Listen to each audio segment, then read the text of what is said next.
Hello, bro. Welcome back to another video. Today we're going to be talking about AEW should book All In 2024. Let's start off with the pre-show buy-in, whatever the fuck you want to call it, which should obviously be the Jack Perry title defense. Doesn't matter who it really is. I picked Darby because they're kind of building to that. Shit's going to be ass no matter what, but Jack Perry should retain until Takeshita is available to win that title. But let's go into the first match. Already, AEW kind of already announced this match, which would be Mariah May versus Toni Storm. If you didn't watch the newest Dynamite, I guess spoiler. I think Mariah May should win this match. She's already been this cool heel character. Now she can be this heel character, win the title, bring some new life, and Toni Storm can go back to her old gimmick and get revenge. Maybe write her off for a couple months. That could be a cool little feud. Mariah May should win, open the show off like that because she's from like the UK or something. I don't know. Let's get into our next match though. Match here on Collision on TNT. And the triumphant return of the greatest TNT champion of all time. A father to the new millennium. Good God. Your Collision main event. Now, find a new rival. For that.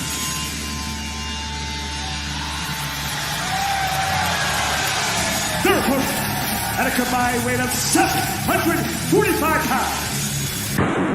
Now, find a new rival.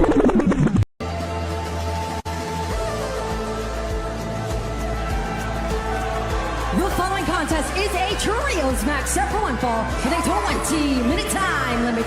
Introducing first at a combined weight of 600. Christian and the Boys versus House of Black versus Bang Bang Gang for the trios title. This match it's probably gonna happen realistically, but I think it should be on the show. For one, all three of these teams have been feuding. Buddy's probably gonna come back in the next couple weeks. I mean, if Rhea Ripley came back literally on Raw, he's coming back probably in like 2 weeks max. And I honestly would have Christian and the Boys win this match because it sets up way more possibilities than either a House of Black or repeat of their title reign or just the Bang Bang Gang retaining. For one, turn the Bullet Club Gold Bang Bang over the fuck face. They can turn face. House of Black and Christian can all feud going into like All Out and shit like that. So I would have Christian and his boys win this match. Maxwell Jacob Friedman, MJF. Now, find a new rival. 1 year anniversary of Collision, by the way. This next contest is set for one fall with a 20-minute time limit. Approaching ring from Buffalo, New York, weighing 187 pounds, Daniel.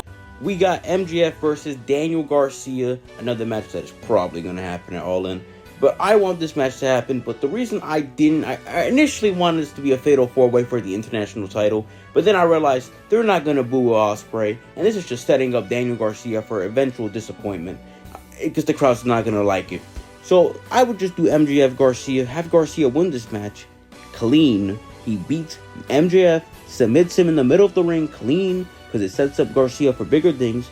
And hear me out, Grand Slams in New York, Garcia's from New York. Maybe you can do Daniel Garcia versus Will Ospreay, the rematch, and have Garcia win the title. That could work. But yes, Garcia is going to win this match.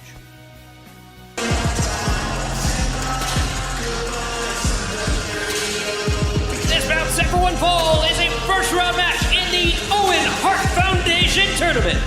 Introducing first, being accompanied by Stokely Hathaway. Now, find a new rival. We're live on Battle of the Belts. And here comes the challenger. The following contest set for one fall with a 20-minute time limit. Kris Statlander versus Willow. This has already been building up for the past couple months, pretty much this whole year. And I kind of think this match would be a really good match to put in the middle of the show. It gives people a little break if they're not interested. But most people should be interested in this match because it's a good match at the end of the day. My thing is, even though I would prefer Kris Statlander winning, I think I'm going to book Willow to win. Because the two women champions are heels.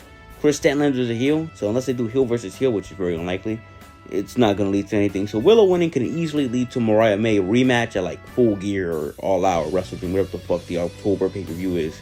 So yeah, Willow wins. The following contest is a tag team match set for one fall with a 20-minute time limit. Introducing first at a combined weight of 381 pounds, Moxley and Isaiah Cassidy. Now, find a new rival.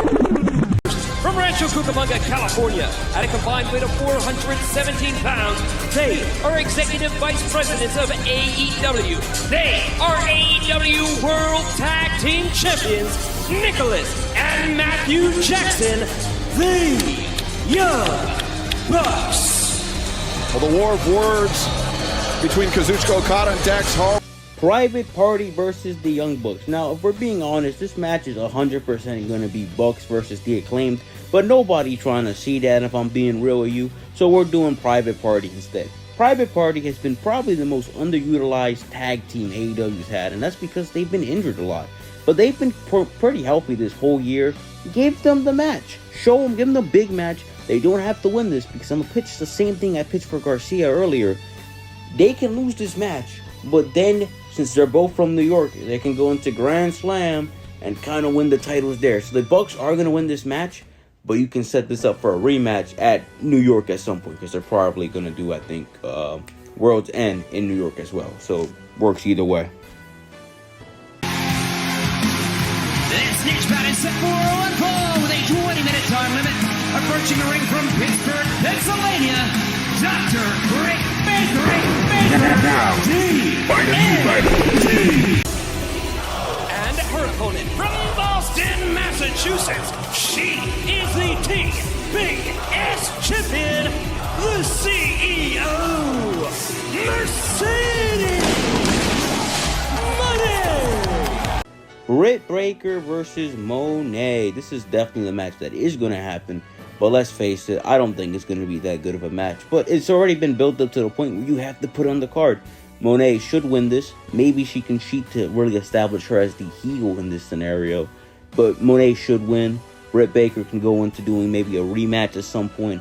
But just give Mone a better opponent. Just give Mone to win. This shit's going to be ass.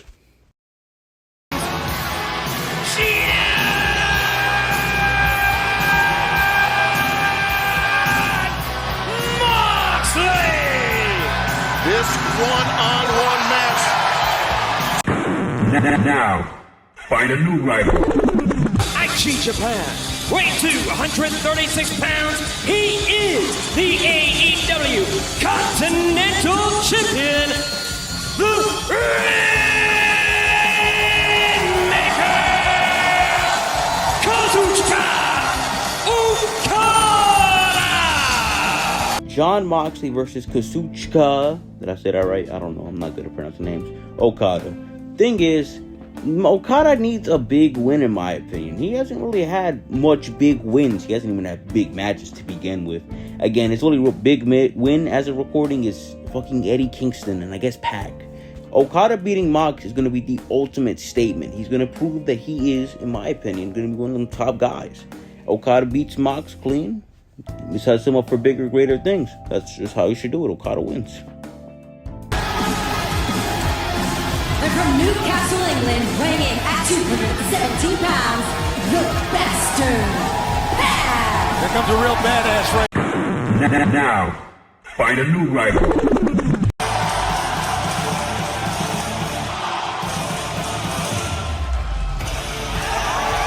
his opponent, from Essex, England, weighing 220 pounds, he is the reigning and defending AEW International. And our last match before the main event is Will Ospreay versus Pac. Now, I know a lot of people are going to say, well, why is Pac here? Well, he just won the match at Dynamite, where he pretty much said, I'm going to fight you at All In. I honestly wanted this match to be a four-way, as I mentioned earlier, but I think this match is going to get the crowd really hyped. In fact, I was kind of debating if this should open the show, because I feel like these guys are going to be so hyped to see their two hometown boys, kind of, Ospreay and Pac, that the crowd is going to get kind of tired. But hopefully that doesn't happen. Will Ospreay is going to retain his title, but hopefully you can kind of put Pac into that TNT title picture right after this, in my opinion. So Ospreay wins.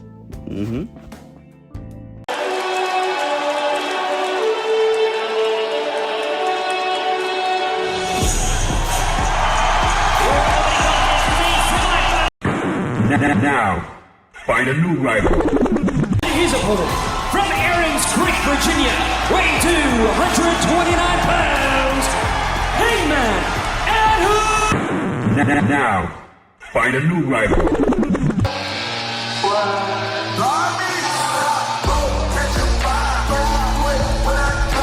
This is a House of the Dragon Who's House match. Sit for one.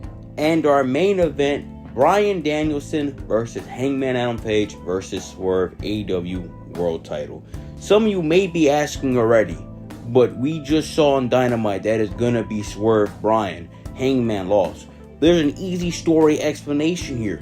Hangman joins Team Elite. Team Elite agree to him that if they win the match, he gets a title shot at All In. They win the match. Hangman can pin Swerve in that match. I wouldn't do that. But they get the match. He joins the main event, triple threat. And I'm gonna say, this might be my hottest take, Hangman wins. I know people are going to be mad because a lot of people really want a Bryan Danielson feel good last title run. But fuck that. Fuck you. We're getting Hangman instead. Because Hangman's story has revolved around Swerve. Give him the win. It doesn't hit the same if he beats Danielson for the title. He needs to beat Swerve. And he can write off Danielson. Have this bitch, since it's going to be Danielson's last real pay-per-view before I guess he goes part-time. Have this be the match that writes off Danielson for like a year or something. For the next couple, this whole year pretty much. Hangman can beat Danielson, you can pin him, maybe fucking hang him or something, And then the final shot of All In is Hangman holding the title, Danielson getting stretchered out, and Swerve getting fucking pissed and ready for a rematch. So then you set up so many possible storylines. You already set up Hangman Swerve you set up the inevitable return of Danielson, who's gonna face Hangman, and then you have heel Hangman, who can face a bunch of baby faces who haven't really gotten the opportunity or could step up again. I mean, like I said earlier, you can run Hangman Pack later. You can run Hangman Pack again. You can run Hangman versus MJF at some point. What I'm saying is, Hangman is going to end the show being world champion. And that's how AEW should book All In. If you disagree, let me know in the comments down below. Tell me what match you would have booked. And subscribe for more elite content, man.